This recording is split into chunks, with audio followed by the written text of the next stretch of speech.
बिस्मिल्लाहिर्रहमानिर्रहीम। अस्सलाम वालेकुम students, welcome back.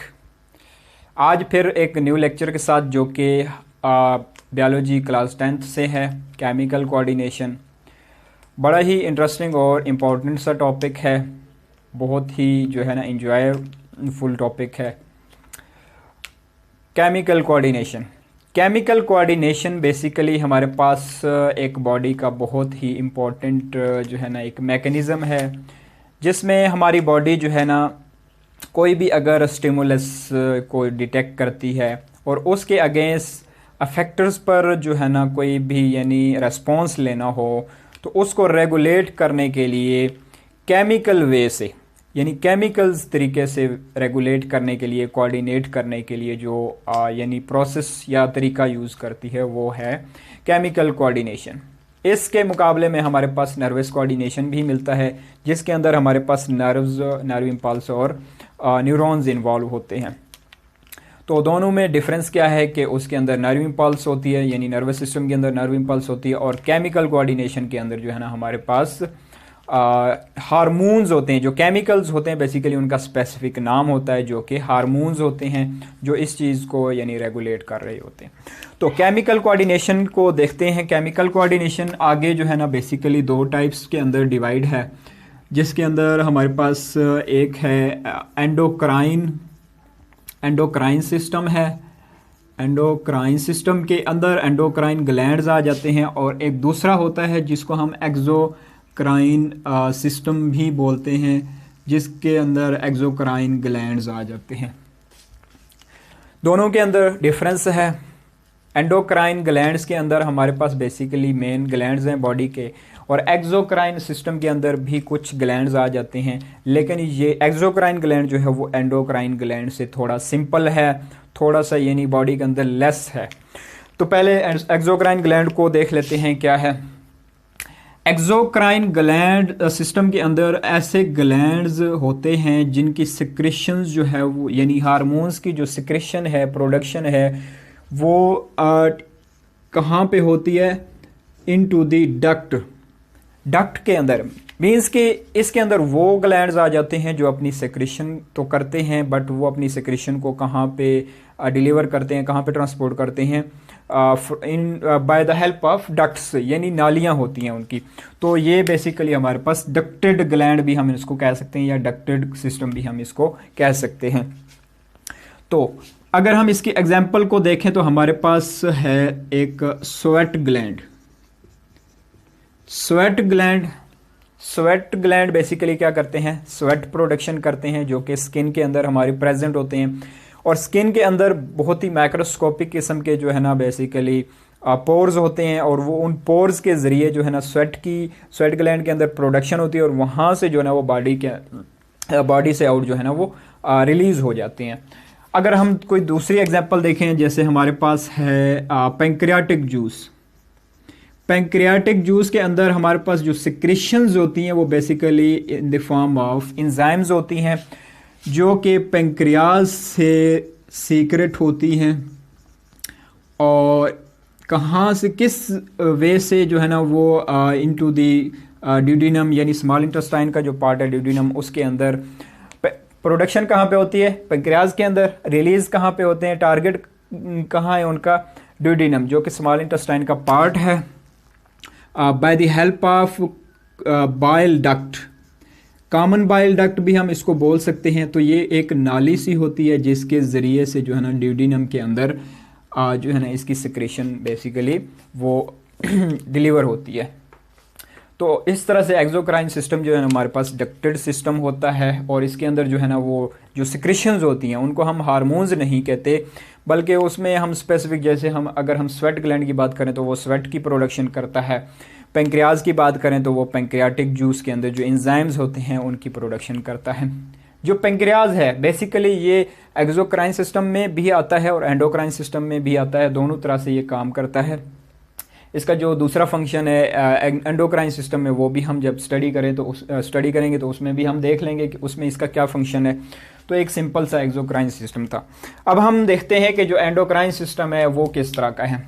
Endocrine system basically हमारे पास डक्टलेस होता है, मीन इसकी कोई नालियाँ नहीं होती। अगर इसकी कोई नालियाँ नहीं होती, कोई डक्ट्स नहीं होती, तो इनकी सिक्रीशन कहाँ पे होती है?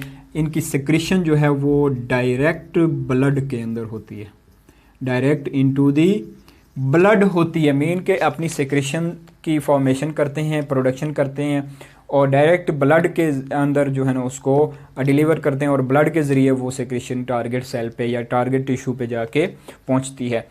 अच्छा, इसके अंदर जो बेसिकली वो जो सिक्रीशन होती है वो एक केमिकल मैसेंजर होता है। केमिकल मैसेंजर भी हम उसको बोल सकते हैं, क्योंकि वो एक तो मैसेंजर होता है जो मैसेज पहुंचाता है टारगेट सेल पर, और वो होता भी केमिकल है, तो इसलिए हम उसको केमिकल मैसेंजर का नाम देते हैं। और अगर हम उसको स्पेसिफिक नाम दें तो वो हमारे पास कहलाता है हार्मोन। तो हार्मोन ही वो सिक्रेशंस होती हैं जो एंडोक्राइन ग्लैंड से सीक्रेट होती हैं, और केमिकल मैसेंजर भी इनको बोलते हैं, जो कि जाकर ग्लैंड से सीक्रेट होते हैं, by the help of blood वो ट्रांसपोर्ट होते हैं और टारगेट सेल पर जाके पहुंचते हैं। अच्छा जी, ये एंडोक्राइन सिस्टम और एक्सोक्राइन सिस्टम में एक छोटा सा डिफरेंस था। तो एंडोक्राइन सिस्टम को आपकी बुक में डिस्कस किया गया है, तो हम एंडोक्राइन सिस्टम को ही जो है ना बेसिक उसको देखेंगे, उसके अंदर कौन से ग्लैंड्स आ जाते हैं और उनकी कौन कौन से हार्मोन्स रिलीज होते हैं। अच्छा, पहले हम देख लेते हैं कि जो ग्लैंड होता है वो क्या चीज़ है। हम नाम सुनते रहते हैं, पढ़ते भी हैं, अब पढ़ भी रहे हैं, इसको डिस्कस कर रहे हैं, तो हमारे पास जो ग्लैंड है वो क्या चीज़ है। तो ग्लैंड भी जो है ना बेसिकली हमारी बॉडी के अंदर ये टिश्यूज़ ही हैं, ये भी सिंपल टिश्यूज़ हैं, ग्रुप ऑफ सेल्स हैं, बट इनको ग्लैंड क्यों कहते हैं? ग्लैंड इसलिए कहते हैं क्योंकि ये स्पेसिफिक हैं। किस लिए स्पेसिफिक हैं? कि ये सेक्रेशन करते हैं, किस चीज़ की सेक्रेशन करते हैं? हार्मोन्स की, हार्मोन्स की सेक्रेशन करते हैं स्पेसिफिकली। इनको इसलिए ग्लैंड्स का नाम दिया गया है, और होते ये टिश्यूज़ ही हैं। जैसे सिंपल हमारे पास टिश्यूज़ हैं, तो ये हमारे पास टिश्यूज़ होते हैं, लेकिन ये सिक्रेशन करते हैं हार्मोन्स की, इस वजह से हम इनको ग्लैंड्स का नाम देते हैं। तो हमारी बॉडी के अंदर जो है ना बेसिकली डिफरेंट काइंड्स ऑफ जो है ग्लैंड्स प्रेजेंट हैं, और उनको भी हम स्टडी करेंगे। तो सबसे पहले जो हमारे पास आ जाता है वो पिट्यूटरी ग्लैंड है। Pituitary gland is a master gland, जो सबका यानी एक मास्टर है, बाकी तमाम ग्लैंड्स को भी कंट्रोल कर रहा होता है। वो जब हम पिट्यूटरी ग्लैंड को डिस्कस करेंगे तो उसमें भी हम देख लेंगे कि किस तरह से वो कंट्रोल कर रहा होता है बाकी बॉडी के तमाम ग्लैंड्स को। तो पहले देख लेते हैं कि जो एंडोक्राइन सिस्टम के अंदर जो ग्लैंड्स हैं वो कौन कौन से हैं। सबसे जो मेन है, जो सबसे बड़ा ग्लैंड है वो हमारे पास पिट्यूटरी ग्लैंड है। पिट्यूटरी ग्लैंड की अगर हम लोकेशन की बात करें तो ये हमारे पास हेड रीजन में प्रेजेंट होता है। हेड रीजन में कहाँ पर प्रेजेंट होता है? हेड रीजन में ये हमारे पास प्रेजेंट होता है below the hypothalamus. Head region में प्रेजेंट होता है बिलो हाइपोथैलेमस। हाइपोथैलेमस क्या है? हाइपोथैलेमस हमारे पास नर्वस सिस्टम का पार्ट है, जो कि फोर ब्रेन का एक पार्ट है। हाइपोथैलेमस के साथ ही कनेक्टेड होता है। तो इससे इस ज़रिए से जो है ना हमारे पास जो केमिकल कोऑर्डिनेशन है या जो केमिकल सिस्टम है वो नर्वस सिस्टम के साथ कनेक्टेड होता है। दोनों का एक दूसरे के साथ कोऑर्डिनेशन होता है, राब्ता होता है।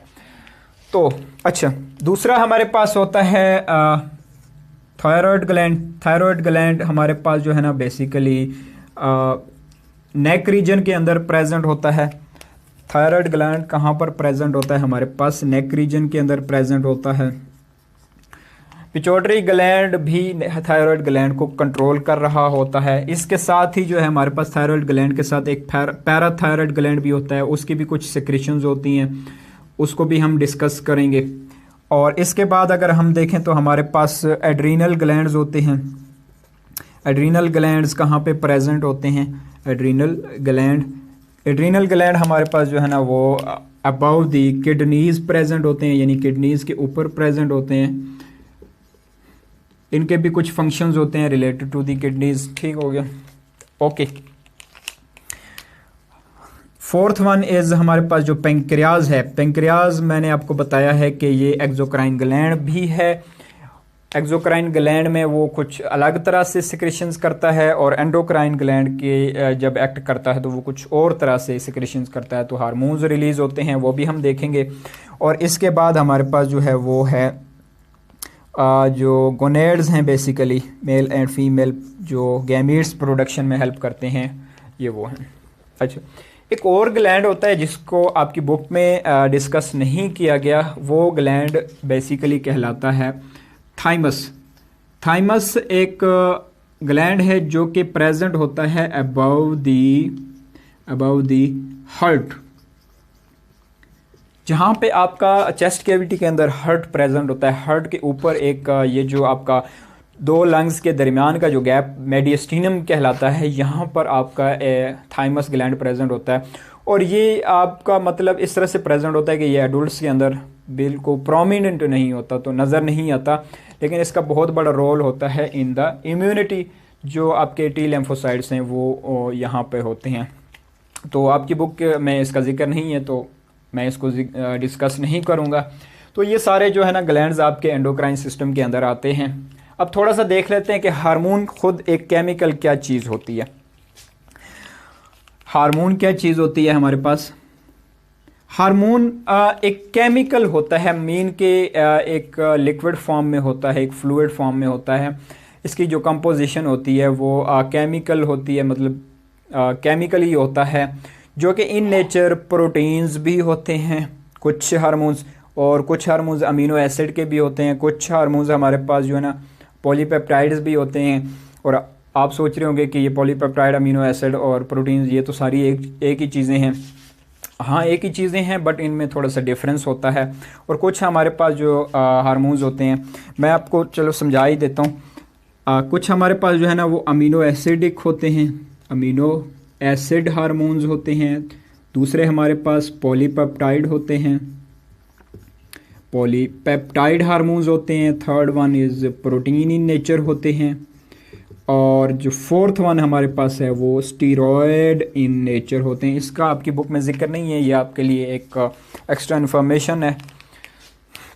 Amino acid, polypeptide and protein, ये तीनों तो एक ही चीज़ें हैं, बट इनमें डिफरेंस क्या है? अब कुछ हार्मोन्स ऐसे होते हैं जो कि अमीनो एसिडिक अगर वो इन नेचर हैं तो मतलब वो बहुत ही सिंपल होंगे, उनके अंदर कुछ ही अमीनो एसिड प्रेजेंट होंगे, तो इसलिए हम उसको अमीनो एसिड का नाम देते हैं। पॉलीपेप्टाइड की बात करें तो पॉलीपेप्टाइड हम कहते हैं ना कि एक अमीनो एसिड की चेन होती है, तो इसका मतलब है कि कोई एक सिंगल चेन होगी अमीनो एसिड की, जिसके अंदर हो सकता है कि 200 अमीनो एसिड हों, 300 अमीनो एसिड हों, तो इस तरह से इनको पॉलीपेप्टाइड हार्मोन्स भी कहते हैं। प्रोटीन की बात करें तो प्रोटीन्स बेसिकली हमारे पास क्या होती हैं? अगर डिफरेंट किस्म की पॉलीपेप्टाइड्स को मिला दिया जाए, एक कॉम्प्लेक्स स्ट्रक्चर बना दी जाए, तो वो हमारे पास प्रोटीन बन जाती है। तो इस तरह से जो प्रोटीन इन नेचर हार्मोन्स होते हैं वो इस तरह से उनकी कंपोजिशन होती है।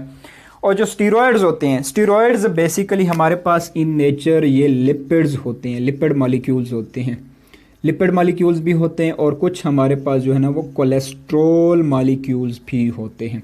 तो इसका मतलब है हार्मोन्स किस तरह के हो गए?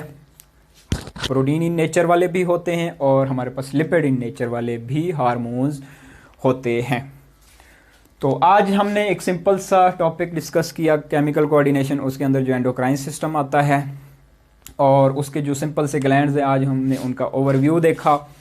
इसके बाद जो आएगा हम स्टार्ट से जो ग्लैंड है, पहला ग्लैंड पिट्यूटरी ग्लैंड, वहाँ से स्टार्ट करेंगे कि उसके अंदर कौन कौन से हार्मोन्स सीक्रेट होते हैं, किस तरह से वो अपने टारगेट पे जाकर अपना एक्शन परफॉर्म करते हैं और किस तरह से उनकी केमिकल कोऑर्डिनेशन ब्रॉट आउट होती है।